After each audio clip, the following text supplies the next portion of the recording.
Hello दोस्तों, welcome back to doctor Arif exclusive videos. दोस्तों, हम में से कई ऐसे लोग हैं जिनकी डाइट खान पान बहुत अच्छा होता है, लेकिन फिर भी वो दुबले पतले रह जाते हैं या एनर्जेटिक फील नहीं करते हैं। कभी उनके जिस्म में प्रोटीन की कमी हो जाती है, कभी हीमोग्लोबिन कम हो जाता है, कभी कैल्शियम कम हो जाता है। अच्छी डाइट, अच्छा खान पान लेने के बावजूद भी उनकी बॉडी अच्छी डाइट को मेंटेन नहीं कर पाती है। नतीजतन उन्हें हमेशा डलनेस, कमज़ोरी, खून की कमी, हरारत, हाथों पैरों का गलना जैसे सिम्टम्स दिखाई देते हैं। तो आज के इस वीडियो में हम समझेंगे कि आखिर अच्छी डाइट, अच्छा खान पान करने के बावजूद भी ऐसा आखिर हमारी बॉडी में होता क्यों है और इसको हम कौन सी होम्योपैथिक दवाइयों की मदद से सही कर सकते हैं। तो दोस्तों, वीडियो काफ़ी इन्फॉर्मेटिव है, इसे लास्ट तक के ज़रूर देखिए।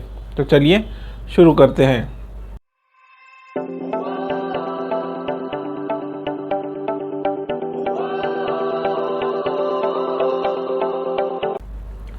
दोस्तों, सबसे पहले समझते हैं कि आखिर अगर आपकी डाइट भी अच्छी है, आपका खान पान भी अच्छा है, फिर भी आप मेंटेन नहीं कर पा रहे हैं, आपको हमेशा वीकनेस बनी हुई रह रही है, तो ऐसा आखिर होता क्यों है। अच्छी डाइट, अच्छा कैल्शियम के इंटीग्रेंट्स लेने के बावजूद भी अगर आपको वीकनेस बनी हुई है, तो इसका मतलब ये है कि जो भी डाइट, जो भी खान पान आप ले रहे हैं, उसे आपके स्मॉल इंटेस्टाइन सही ढंग से एब्जॉर्ब नहीं कर पा रही है। हमारी डाइट में से ज़रूरी न्यूट्रिशन को एब्जॉर्ब करने का काम हमारी स्मॉल इंटेस्टाइन करती है। जब भी किसी वजह से आपके स्मॉल इंटेस्टाइन को कोई प्रॉब्लम आ जाए, तो वो आपके खानों में से ज़रूरी न्यूट्रिशन को एब्जॉर्ब नहीं कर पाती है। अगर ये एब्जॉर्ब नहीं होंगे तो ये बॉडी के कोई भी काम के नहीं रहेंगे, इसमें बॉडी का यूटिलाइजेशन नहीं होगा। नतीजतन ये आपने जिस तरीके से खाया है उस तरीके से ही डाइजेस्ट होकर बाहर निकल जाएगा। इससे आपको कोई कैलोरीज, कोई एनर्जी नहीं मिलेंगी। नतीजतन बार बार आपको वीकनेस, गलावट, खून की कमी, जिस्म में प्रोटीन की कमी, जिस्म में कैल्शियम की कमी जैसे सिम्टम्स दिखाई देते रहेंगे। वहीं कई बार स्मॉल इंटेस्टाइन की कोई बीमारियां या लंबे वक्फे तक चले आने वाले कब्ज़ या डाइजेशन के सही नहीं होने के कारण भी बहुत सारे लोगों को ये दिक्कत का सामना करना पड़ सकता है। ऐसे लोगों में बहुत बार ओबेसिटी भी बहुत एक्सट्रीम लेवल पे बढ़ जाती है। यानी आपने देखा होगा कि कुछ कुछ लोग ओबेस इस तरीके से है कि उनका सिर्फ पेट बढ़ा हुआ है, जिस्म पर दूसरी तरफ कहीं पर भी फैट नहीं है। उनके शोल्डर पर, थाइस पर कहीं पर भी फैट नहीं होता है, सिर्फ एब्डोमेन यानी पेट पर फैट होता है। ये चीज़ भी माल एब्जॉर्प्शन वाले लोगों में दिखाई देती है। माल एब्जॉर्प्शन यानी आपकी बॉडी का ज़रूरी न्यूट्रिशन को सही ढंग से एब्जॉर्ब नहीं कर पाना।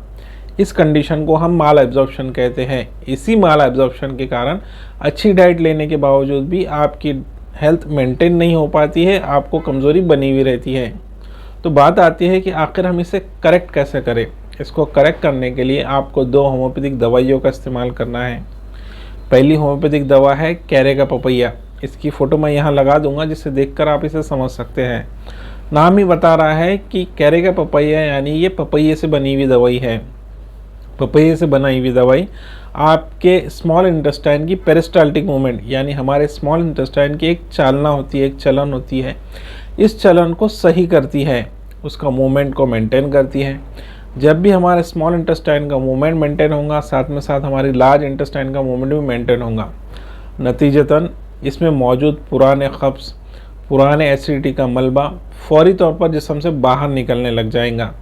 जैसे जैसे जिस्म से बाहर निकलने लग जाएगा, वहाँ पर आने वाले फ्रेश फ्रूट को हमारे इंटेस्टाइन सही ढंग से एब्जॉर्ब कर पाएंगी। लेकिन अगर आप प्रेग्नेंट वुमन हैं या प्रेगनेंसी से गुजर रहे हैं, तो आप कैरी का पपैया का इस्तेमाल बिल्कुल भी ना करें। ये हम सबको पता है कि प्रेग्नेंट लेडी को पपैये का इस्तेमाल नहीं करवाया जाता है। अगर आप छोटे बच्चे हैं या बड़े हैं, तो आप कैरी का पपैया मदर टिंचर का इस्तेमाल कर सकते हैं। इसकी डोज की अगर हम बात करें, तो आपको इसको 10-10 बूंद आधा कप पानी में डालकर सुबह शाम लेना है। दोस्तों, बात करते हैं दूसरी होम्योपैथिक दवा के बारे में। दूसरी होम्योपैथिक दवा है नक्स ओमेगा 200। इसकी भी फ़ोटो मैं यहाँ लगा दूंगा, जिससे देखकर आप इसे पहचान सकेंगे। नक्स ओमेगा 200 आपके अंदर मौजूद गड़बड़, जिसके कारण अगर आप खाना गड़बड़ में खाते हैं, जल्दी जल्दी खा लेते हैं, या फिर आपका डाइजेशन सही नहीं है, आपको एसिडिटी है, आप हमेशा हेक्टिक शेड्यूल में रहने के कारण हमेशा सोच विचार में मग्न रहते हैं, इन सब चीज़ों को यानी आपके मेंटल और फिज़िकल दोनों कंडीशन को करेक्ट करने में आपकी हेल्प करती है। इसलिए अगर आपका डाइजेशन सही नहीं है तो उससे सही करने और आपकी बॉडी में से ज़रूरी न्यूट्रिशन को एब्जॉर्ब करने में नक्स ओमेगा 200 आपकी मदद कर सकती है।